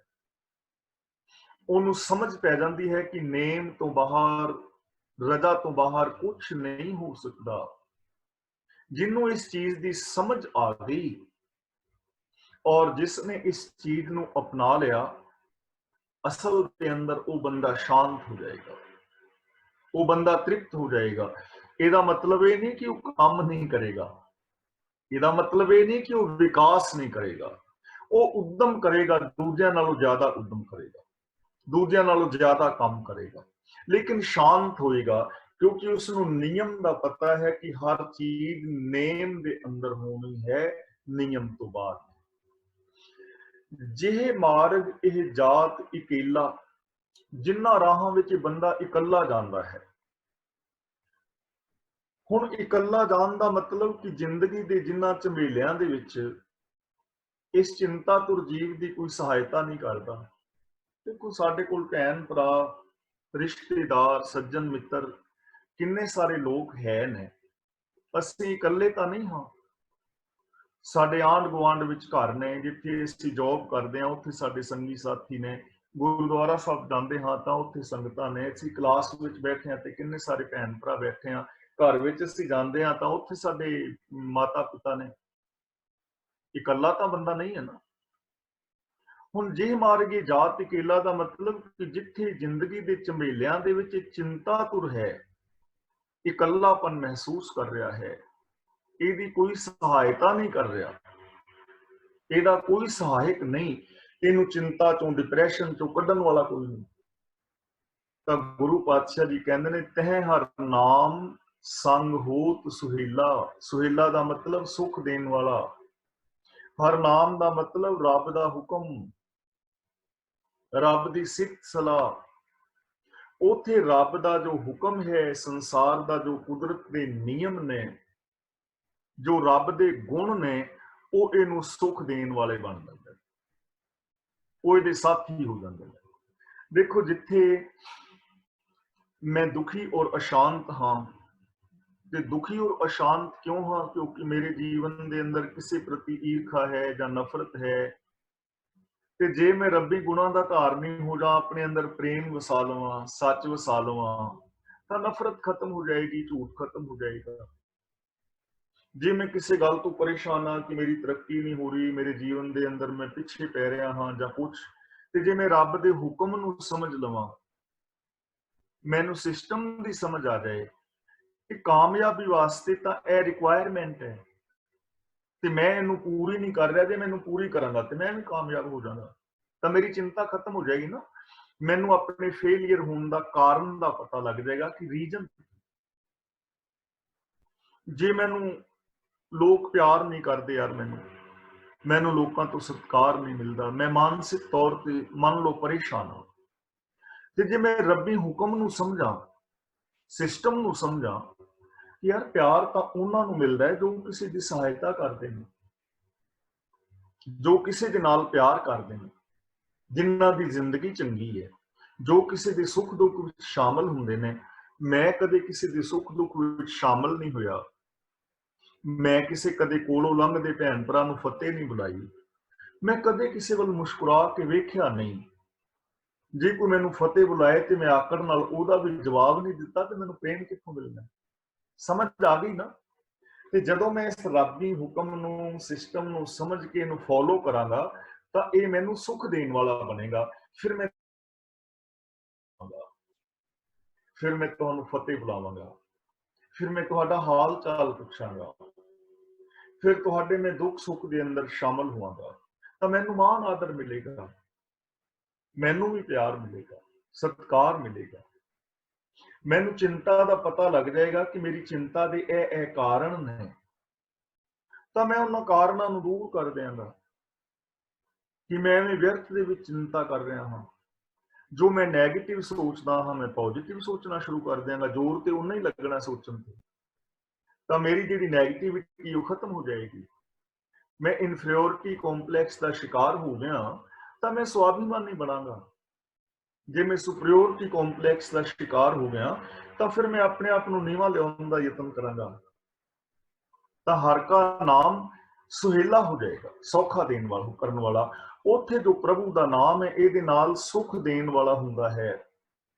ਜਿੱਥੇ ਇਹ ਇਕੱਲਾ ਚਿੰਤਾ ਦੇ ਵਿੱਚ ਫਸਿਆ ਹੋਇਆ ਹੈ, ਕੋਈ ਇਹਦਾ ਸਹਾਇਕ ਨਹੀਂ, ਤਾਂ ਐਸੀ ਦਸ਼ਾ ਦੇ ਅੰਦਰ ਪ੍ਰਭੂ ਦਾ ਹੁਕਮ, ਰੱਬ ਦੇ ਜੋ ਗੁਣ ਨੇ ਉਹ ਸਹਾਇਕ ਨੇ। ਇਸ ਲਈ ਰੱਬੀ ਹੁਕਮ ਦੇ ਵਿੱਚ ਤੁਰਨ ਦਾ ਯਤਨ ਕਰ। ਐਸਾ ਨਾਮ ਮਨ ਸਦਾ ਧਿਆਈਐ। हे ਮੇਰੇ ਮਨ, ਐਸੇ ਨਾਮ ਦੇ ਵਿੱਚ ਹਮੇਸ਼ਾ ਧਿਆਨ ਜੋੜਨਾ ਚਾਹੀਦਾ ਹੈ। ਐਸੇ ਨਾਮ ਦੇ ਵਿੱਚ ਹਮੇਸ਼ਾ ਧਿਆਨ ਦੇ ਵਿੱਚ ਰੱਖ, ਆਪਣੇ ਧਿਆਨ ਨੂੰ ਨਾਮ ਦੇ ਨਾਲ, ਹੁਕਮ ਦੇ ਨਾਲ ਜੋੜ। ਇਹ ਗੱਲ ਧਿਆਨ ਦੇ ਵਿੱਚ ਰੱਖ ਕੇ ਇੱਥੇ ਹਰ ਚੀਜ਼ ਸਿਸਟਮ ਦੇ ਅੰਦਰ ਹੈ, ਹੁਕਮ ਤੋਂ ਬਾਹਰ ਕੁਛ ਨਹੀਂ ਹੈ। ਇੱਥੇ ਹੁਕਮੀ ਹੋਵਨ ਆਕਾਰ, ਹੁਕਮ ਨਾ ਕਹਿਆ ਜਾਈ, ਹੁਕਮੀ ਹੋਵਨ ਜੀ, ਹੁਕਮ ਮਿਲੇ ਵਡਿਆਈ। ਹਰ ਚੀਜ਼ ਹੁਕਮ ਦੇ ਅੰਦਰ ਹੈ, ਹਰ ਚੀਜ਼ ਸਿਸਟਮ ਦੇ ਅੰਦਰ ਹੈ। ਇਸ ਚੀਜ਼ ਨੂੰ ਸਮਝ, ਆਪਣੇ ਮਨ ਦੇ ਅੰਦਰ ਆਪ ਖੁਦਰਾ ਨਾ ਬਣ, ਰਜਾ ਨੂੰ ਸਮਝ, ਭਾਣੇ ਨੂੰ ਸਮਝ, ਰੱਬ ਦੇ ਗੁਣਾਂ ਨੂੰ ਯਾਦ ਰੱਖ। ਅਸੀਂ ਆਮ ਕਹਿੰਦੇ ਆ ਨਾ ਵੀ ਨਾਮ ਜਪੀਏ ਤੇ ਧਿਆਨ ਕਿੱਥੇ ਲਾਈਏ? ਧਿਆਨ ਕਿੱਥੇ ਲਾਣਾ ਹੈ? ਗੁਣਾਂ ਦੇ ਵਿੱਚ। ਸਾਡੇ ਧਿਆਨ ਦੇ ਵਿੱਚ ਸੱਚ ਹੋਣਾ ਚਾਹੀਦਾ ਹੈ, ਦਇਆ ਹੋਣੀ ਚਾਹੀਦੀ ਹੈ, ਨਿਰਵੈਰਤਾ ਹੋਣੀ ਚਾਹੀਦੀ ਹੈ, ਨਿਰਭੈਤਾ ਹੋਣੀ ਚਾਹੀਦੀ ਹੈ। ਇੱਥੇ ਸਾਡਾ ਧਿਆਨ ਹੋਣਾ ਚਾਹੀਦਾ ਹੈ। ਸਾਡਾ ਗੋਲ ਕੀ ਹੈ? ਸਾਡਾ ਗੋਲ ਹੋਣਾ ਚਾਹੀਦਾ ਨਾ ਕਿ ਸਚਿਆਰਾ ਹੋਈਏ, ਅਸੀਂ ਸਚਿਆਰ ਹੋਣਾ ਹੈ। ਤਾਂ ਧਿਆਨ ਸਾਡਾ ਹੋਣਾ ਚਾਹੀਦਾ ਸਚਿਆਰ ਹੋਣ ਵਿੱਚ। ਮਨ ਬਚਨ ਕਰਮ ਕਰਕੇ ਅਸੀਂ ਰੱਬੀ ਹੁਕਮ ਦੇ ਵਿੱਚ ਜੀਣਾ ਹੈ। ਮਨ ਬਚਨ ਕਰਮ ਕਰਕੇ ਅਸੀਂ ਗੁਰਮਤਿ ਆਸ਼ੇ ਅਨੁਸਾਰ ਜੀਣਾ ਹੈ। ਅਸੀਂ ਧਿਆਨ ਰੱਖਣਾ ਹੈ ਕਿ ਅਸੀਂ ਸੱਚ ਨੂੰ ਆਧਾਰ ਬਣਾ ਕੇ ਮਨੁੱਖੀ ਫਰਜ਼ਾਂ ਨੂੰ ਪੂਰੀਆਂ ਕਰਨਾ ਹੈ। ਤਾਂ ਤੁਹਾਡੇ ਕੀ ਫਰਜ਼ ਨੇ? ਉਹਨਾਂ ਨੂੰ ਪੂਰੀਆਂ ਕਰੋ। ਜੇ ਤੁਸੀਂ ਇੰਜੀਨੀਅਰ ਹੋ ਤੇ ਤੁਹਾਡੇ ਕੁਝ ਫਰਜ਼ ਨੇ, ਜੇ ਤੁਸੀਂ ਵਿਗਿਆਨਿਕ ਹੋ ਤੁਹਾਡੇ ਫਰਜ਼ ਨੇ, ਜੇ ਤੁਸੀਂ ਡਾਕਟਰ ਹੋ ਤੁਹਾਡੇ ਫਰਜ਼ ਨੇ, ਜੌਬ ਤੇ ਹੋ ਤੁਹਾਡੇ ਕੁਝ ਫਰਜ਼ ਨੇ, ਘਰ ਦੇ ਅੰਦਰ ਜੋ ਰਿਸ਼ਤੇ ਨਾਤੇ ਨੇ, ਫਰਜ਼ ਨੇ ਨਾ ਸਾਰੇ। ਤਾਂ ਸੱਚ ਨੂੰ ਆਧਾਰ ਬਣਾ ਕੇ ਨਾ ਫਰਜ਼ਾਂ ਨੂੰ ਪੂਰੀਆਂ ਕਰਨਾ ਹੈ, ਰੱਬੀ ਰਜ਼ਾ ਵਿੱਚ ਤੁਰਨਾ ਹੈ। ਜੇ ਸੌਖੇ ਸ਼ਬਦਾਂ ਵਿੱਚ ਸਮਝਣਾ ਹੋਵੇ ਤਾਂ ਸ੍ਰੀ ਗੁਰੂ ਗ੍ਰੰਥ ਸਾਹਿਬ ਜੀ ਦੀ ਪਾਵਨ ਬਾਣੀ ਮੁਤਾਬਕ ਅਸਾਂ ਜ਼ਿੰਦਗੀ ਜੀਣੀ ਹੈ। ਗੁਰੂ ਦੇ ਦਿੱਤੇ ਵੇ ਆਫ ਲਾਈਫ ਵਿੱਚ ਅਸਾਂ ਧਿਆਨ ਜੋੜਨਾ ਹੈ। ਗੁਰਸਿੱਖ ਮੀਤ ਚਲੋ ਗੁਰ ਚਾਲੀ, ਜੋ ਗੁਰ ਕਹੈ ਸੋਈ ਪਲ ਮਾਨੋ। ਹਰ ਹਰ ਕਥਾ ਨਿਰਾਲੀ। ਇਸ ਚੀਜ਼ ਨੂੰ ਅਸਾਂ ਧਿਆਨ ਦੇ ਵਿੱਚ ਰੱਖਣਾ ਹੈ। ਬੋਲੀਏ ਸੱਚ ਧਰਮ, ਝੂਠ ਨਾ ਬੋਲੀਏ, ਇਹਦੇ ਵਿੱਚ ਧਿਆਨ ਰੱਖਣਾ ਹੈ। ਇੱਕ ਫਿੱਕਾ ਨਾ ਗਾਲਾਏ, ਸਭਨਾ ਮੈਂ ਸੱਚਾ ਧਨੀ, ਇਹਦੇ ਵਿੱਚ ਧਿਆਨ ਰੱਖਣਾ ਹੈ। ਕਾਲ ਖਾਏ ਕਿ ਚੱਥੋਂ ਦੇ, ਨਾਨਕ ਰਹਾ ਪਛਾਣੇ ਸੇ, ਇਹਦੇ ਵਿੱਚ ਧਿਆਨ ਰੱਖਣਾ ਹੈ। ਬਾਦ ਵਿਵਾਦ ਕਾਹੂ ਸਿਉ ਨਾ ਕੀਜੇ, ਧਿਆਨ ਰੱਖਣਾ ਹੈ। ਸੁਚੇਤ ਹੋਣਾ ਹੈ। ਐਸਾ ਨਾਮ ਮਨ ਸਦਾ ਧਿਆਈਏ। ਇਹੋ ਜਿਹਾ ਜੋ ਰੱਬ ਦਾ ਨਾਮ ਹੁਕਮ ਹੈ, ਰੱਬੀ ਜੋ ਗੁਣ ਨੇ, ਜੋ ਇੰਨਾ ਵਿਸ਼ਾਲ, ਇੰਨਾ ਮਹਾਨ, ਜਿਹੜਾ ਹੁਕਮ ਸਾਰੇ ਸੰਸਾਰ ਦਾ ਸੰਚਾਲਨ, ਉਤਪਤੀ, ਲੈਤਾ ਦਾ ਕਾਰਨ ਹੈ, ਜਿਹੜਾ ਰੱਬੀ ਹੁਕਮ ਤੁਹਾਨੂੰ ਹਰ ਸੁੱਖ ਦੇ ਸਕਦਾ ਹੈ, ਤਾਂ ਗੁਰੂ ਜੀ ਕਹਿੰਦੇ ਨੇ ਇਹ ਮੇਰੀ ਮਨਾ, ਉਸ ਨਾਮ ਨੂੰ ਧਿਆਨ ਵਿੱਚ ਰੱਖਣਾ ਚਾਹੀਦਾ ਹੈ, ਉਹਨੂੰ ਹਮੇਸ਼ਾ ਯਾਦ ਰੱਖਣਾ ਚਾਹੀਦਾ ਹੈ। ਤੇ ਉਹਦੇ ਨਾਲ ਕੀ ਹੋਏਗਾ? ਨਾਨਕ ਗੁਰਮੁਖ ਪਰਮ ਗਤ ਪਾਈਐ। हे ਨਾਨਕ, ਗੁਰਮੁਖ ਦਾ ਮਤਲਬ ਗੁਰੂ ਦੀ ਸ਼ਰਨੀ ਆ ਕੇ, ਗੁਰੂ ਦੇ ਰਾਹੀਂ ਰੱਬੀ ਹੁਕਮ ਨੂੰ ਜਾਣ ਕੇ ਪਰਮ ਗਤ ਪਾਈਏ ਦਾ ਮਤਲਬ ਉੱਚੀ ਅਵਸਥਾ ਮਿਲ ਜਾਂਦੀ। ਗਤ ਦਾ ਮਤਲਬ ਉੱਚੀ ਅਵਸਥਾ। ਤੇ ਅਸੀਂ ਪਦਵੀਆਂ ਵਾਸਤੇ ਲੜਦੇ ਆ ਨਾ ਕਿ ਮੈਨੂੰ ਪਦਵੀ ਚਾਹੀਦੀ ਹੈ, ਤਾਂ ਗੁਰੂ ਪਾਤਸ਼ਾਹ ਜੀ ਕਹਿੰਦੇ ਨੇ ਪਿਆਰਿਆ, ਐਸੀ ਪਦਵੀ ਪਾ ਕਿ ਮੁੜ ਕੇ ਤੈਨੂੰ ਪਦਵੀ ਦੀ ਚਾਹਤ ਨਾ ਰਹਿ ਜਾਏ। ਸੋ ਪਦ ਰਵੋ ਜੇ ਬਹੁ ਨਾ ਰਵਣਾ। ਉਹ ਪਦਵੀ ਕਿ ਜਿਸ ਤੋਂ ਬਾਅਦ ਹੋਰ ਪਦਵੀ ਦੀ ਚਾਹਤ ਹੀ ਨਾ ਰਵੇ। ਰੱਬ ਦੇ ਅੰਦਰ ਸਮਾ ਜਾ ਅਬ ਤੋਂ ਜਾਏ ਚੜ੍ਹੇ ਸਿੰਘਾਸਨ, ਮਿਲੇ ਹੈ ਸਾਰਿੰਗ ਪਾਣੀ, ਰਾਮ ਕਬੀਰਾ ਏਕ ਪੈ ਹੈ ਕੋਈ ਨਾ ਸਕੇ ਪਛਾਨੀ। ਰੱਬ ਵਰਗਾ ਹੋ ਜਾ ਰੱਬ ਦੇ ਅੰਦਰ ਮਿਲ ਕੇ। ਧਿਆਨ ਧਰਨਾ ਤਾਂ ਰੋਜ਼ ਰੋਜ਼ ਤੈਨੂੰ ਸਮਾਧੀ ਨਾ ਲਾਣੀ ਪਵੇ, ਰੋਜ਼ ਧਿਆਨ ਨਾ ਕਰਨਾ ਪਵੇ, ਮੈਡੀਟੇਸ਼ਨ ਨਾ ਕਰਨਾ ਪਵੇ। ਸੋ ਧਿਆਨ ਧਰੋ ਜੇ ਬਹੁਰ ਨਾ ਧਰਨਾ। ਇੱਕੋ ਵਾਰੀ ਆਪਣੇ ਧਿਆਨ ਦੇ ਵਿੱਚ ਰੱਬੀ ਰਜ਼ਾ ਨੂੰ ਵਸਾ ਲਓ, ਆਪਣੇ ਧਿਆਨ ਵਿੱਚ ਸੱਚ ਨੂੰ ਵਸਾ ਲਓ ਕਿ ਬਾਰ-ਬਾਰ ਮੈਡੀਟੇਸ਼ਨ ਹੀ ਨਾ ਕਰਨਾ ਪਵੇ। ਸੋ ਧਿਆਨ ਧਰੋ ਜੇ ਬਹੁਰ ਨਾ ਧਰਨਾ, ਐਸੇ ਮਰੋ ਜੇ ਬਹੁਰ ਨਾ ਮਰਨਾ। ਰੋਜ਼ ਰੋਜ਼ ਦੀ ਮੌਤ, ਹਰ ਰੋਜ਼ ਵਿਕਾਰਾਂ ਵਿੱਚ ਮਰਨਾ ਹੈ ਪਿਆ, ਆਤਮਕ ਮੌਤ ਤੇ ਮਰ ਰਿਹਾ ਹੈ। ਐਸੇ ਮਰੋ, ਐਸੇ ਮਰੋ ਦਾ ਮਤਲਬ ਆਪਣੀ ਹਉਮੈ ਨੂੰ ਛੱਡ ਦਿਓ, ਵਿਕਾਰਾਂ ਵੱਲੋਂ ਮਰ ਜਾਓ। ਜੇ ਬਹੁਰ ਨਾ ਮਰਨਾ, ਮੁੜ ਕੇ ਮਰਨ ਦੀ ਲੋੜ ਹੀ ਨਾ ਪਵੇ। ਰੋਜ਼ ਮਰਨੇ ਆ ਨਾ, ਜਦੋਂ ਝੂਠ ਬੋਲਦੇ ਆ ਇਨਸਾਨੀਅਤ ਮਰਦੀ ਅੰਦਰੋਂ, ਲੋਭ ਕਰਕੇ ਕਿਸੇ ਦਾ ਹੱਕ ਖਾਂਦੇ ਆ ਇਨਸਾਨੀਅਤ ਮਰਦੀ ਹੈ ਅੰਦਰੋਂ, ਹੰਕਾਰ ਕਰਕੇ ਕਿਸੇ ਨੂੰ ਨੀਵਾਂ ਵਿਖਾਉਂਦੇ ਆ ਇਨਸਾਨੀਅਤ ਮਰਦੀ ਹੈ ਅੰਦਰੋਂ, ਕਰੈਕਟਰਲੈਸ ਹੁੰਦੇ ਹਾਂ ਇਨਸਾਨੀਅਤ ਮਰਦੀ ਹੈ ਅੰਦਰੋਂ। ਤੇ ਗੁਰੂ ਜੀ ਕਹਿੰਦੇ ਨੇ ਕਿ ਇਹਨਾਂ ਵਿਕਾਰਾਂ ਵੱਲੋਂ ਮਾਰੀ ਜਾ, ਇਹਨਾਂ ਨੂੰ ਪਰੇ ਸੁੱਟ, ਇਹਨਾਂ ਵੱਲੋਂ ਸੁਰਤ ਨੂੰ ਉਲਟਾ ਲੈ, ਸੱਚ ਦੇ ਨਾਲ ਜੁੜ ਜਾ, ਰੋਜ਼ ਰੋਜ਼ ਮਰਨਾ ਹੀ ਨਾ ਭੁੱਲ। ਤਾਂ ਨਾਨਕ ਇੱਥੇ ਰੁਕਣਾ ਹੈ। ਗੁਰਮੁਖ ਪਰਮਗਤ ਪਾਈ ਹੈ। ਗੁਰਮੁਖ ਦਾ ਮਤਲਬ ਗੁਰੂ ਦੀ ਸ਼ਰਨੀ ਪੈ ਕੇ, ਗੁਰੂ ਦੇ ਦੱਸੇ ਰਾਹਾਂ ਤੇ ਚੱਲ ਕੇ ਇਹ ਉੱਚਾ ਦਰਜਾ ਮਿਲ ਜਾਂਦਾ ਹੈ। ਜਿਹੜਾ ਬੰਦਾ ਇਸ ਦਰਜੇ ਨੂੰ ਪਾਉਂਦਾ ਹੈ ਉਹ ਮਨ ਬਚਨ ਕਰਮ ਕਰਕੇ ਸੁਖੀ ਔਰ ਸ਼ਾਂਤ ਹੋ ਜਾਂਦਾ ਹੈ। ਤਾਂ ਜਦੋਂ ਆਪ ਬਾਣੀ ਨੂੰ ਧਿਆਨ ਦੇ ਨਾਲ ਪੜੋਗੇ ਨਾ, ਤਾਂ ਇੱਕ ਚੀਜ਼ ਆਪ ਨੂੰ ਬਹੁਤ ਅਜੀਬ ਮਿਲੇਗੀ ਕਿ ਹਰ ਸ਼ਬਦ ਦੇ ਅੰਦਰ ਗੁਰੂ, ਗੁਰ, ਸਤਗੁਰ, ਸਤਗੁਰੂ, ਸੰਤ, ਸਾਧ, ਬ੍ਰਹਮ ਗਿਆਨੀ, ਗੁਰਮੁਖ ਸ਼ਬਦ ਆ ਰਹੇ ਨੇ ਤੇ ਇਹਨਾਂ ਸਾਰਿਆਂ ਦਾ ਅਰਥ ਹੈ ਗੁਰੂ, ਗੁਰੂ ਦੇ ਦੱਸੇ ਰਾਹਾਂ ਤੇ ਚੱਲਣਾ। ਤਾਂ ਪੂਰੇ ਗੁਰੂ ਗ੍ਰੰਥ ਸਾਹਿਬ ਜੀ ਦੇ ਅੰਦਰ ਹਰ ਸ਼ਬਦ ਦੇ ਅੰਦਰ ਆਪ ਨੂੰ ਗੁਰਮਤ ਅਨੁਸਾਰ ਜ਼ਿੰਦਗੀ ਜੀਣ ਦੀ ਪ੍ਰੇਰਣਾ ਦਿੱਤੀ ਜਾ ਰਹੀ ਹੈ। ਤਾਂ ਗੁਰੂ ਤੋਂ ਗਿਆਨ ਦੀ ਦਾਤ ਹਾਸਲ ਕਰਕੇ ਗੁਰੂ ਗਿਆਨ ਮੁਤਾਬਕ ਜੋ ਜ਼ਿੰਦਗੀ ਜੀਵੇਗਾ ਉਹ ਸੁਖੀ ਔਰ ਸ਼ਾਂਤ ਹੋ ਜਾਏਗਾ। ਸੌਖਾ ਸ਼ਬਦ ਜੇ ਅਸੀਂ ਵਰਤੀਏ ਤਾਂ ਜੋ ਸ੍ਰੀ ਗੁਰੂ ਗ੍ਰੰਥ ਸਾਹਿਬ ਜੀ ਸਾਨੂੰ ਵੇ ਆਫ ਲਾਈਫ ਦਿੰਦੇ ਹਨ, ਉਸ ਵੇ ਆਫ ਲਾਈਫ ਨੂੰ ਅਪਣਾ ਕੇ ਬੰਦਾ ਜੇ ਜ਼ਿੰਦਗੀ ਜੀਵੇ ਤਾਂ ਉਹ ਰੱਬ ਵਰਗਾ ਹੋ ਕੇ ਜੀ ਸਕਦਾ ਹੈ। ਉਹਦੀ ਜ਼ਿੰਦਗੀ ਸੁਖੀ ਔਰ ਸ਼ਾਂਤ ਹੋ ਸਕਦੀ ਹੈ। ਉਹਦੀ personal life, family life, social life ਸਵਰਗ ਹੋ ਸਕਦੀ ਹੈ। ਤਾਂ ਗੁਰੂ ਪਾਤਸ਼ਾਹ ਜੀ ਸਾਨੂੰ ਸਮਝਾ ਰਹੇ ਹਨ ਕਿ ਦੀਨਾਂ ਦੇ ਦੁੱਖਾਂ ਨੂੰ ਦੂਰ ਕਰਨ ਵਾਲਾ ਹੈ ਮਾਲਕ, ਨਿਖਸਮਿਆਂ ਦਾ ਖਸਮ ਹੈ, ਹਰ ਹਿਰਦੇ ਦੇ ਅੰਦਰ ਉਹ ਸਮਾਇਆ ਹੋਇਆ ਹੈ। ਉਹਦੇ ਚਰਨਾਂ ਦੀ ਸ਼ਰਨ ਵਿੱਚ ਜਾਣਾ ਹੈ। ਮੀਨਸ ਕਿ ਹਰ ਇੱਕ ਦੇ ਅੰਦਰ ਉਹ ਰੱਬ ਵਸ ਰਿਹਾ ਹੈ ਗੁਣਾਂ ਦੇ ਰੂਪ ਵਿੱਚ। ਉਹਨਾਂ ਗੁਣਾਂ ਦੇ ਨਾਲ ਆਪਣੀ ਸੁਰਤ ਨੂੰ ਜੋੜਨਾ ਹੈ, ਰੱਬੀ ਰਜਾ ਵਿੱਚ ਤੁਰਨਾ ਹੈ। ਰੱਬੀ ਰਜਾ ਦੀ ਸਮਝ ਸਾਨੂੰ ਗੁਰੂ ਦੀ ਬਾਣੀ ਅਨੁਸਾਰ ਜੀਵਨ ਬਿਤਾਉਣ ਦੇ ਨਾਲ ਆਏਗੀ ਤੇ ਜੋ ਰੱਬੀ ਰਜਾ ਨੂੰ ਸਮਝੇਗਾ, ਰੱਬੀ ਗੁਣਾਂ ਨੂੰ ਗਾਏਗਾ, ਉਹ ਬੰਦਾ ਸੁਖੀ ਔਰ ਸ਼ਾਂਤ ਹੋ ਜਾਏਗਾ। ਤੇ ਰੱਬ ਦੀ ਰਜਾ ਦੇ ਅੰਦਰ ਤੁਰਨਾ ਹੀ ਸੁੱਖਾਂ ਦਾ ਮੂਲ ਹੈ। ਮੈਂ ਇੰਨਾ ਕੁਛ ਕਹਿੰਦਾ ਖਿਮਾ ਦਾ ਜਾਚਕ ਹਾਂ।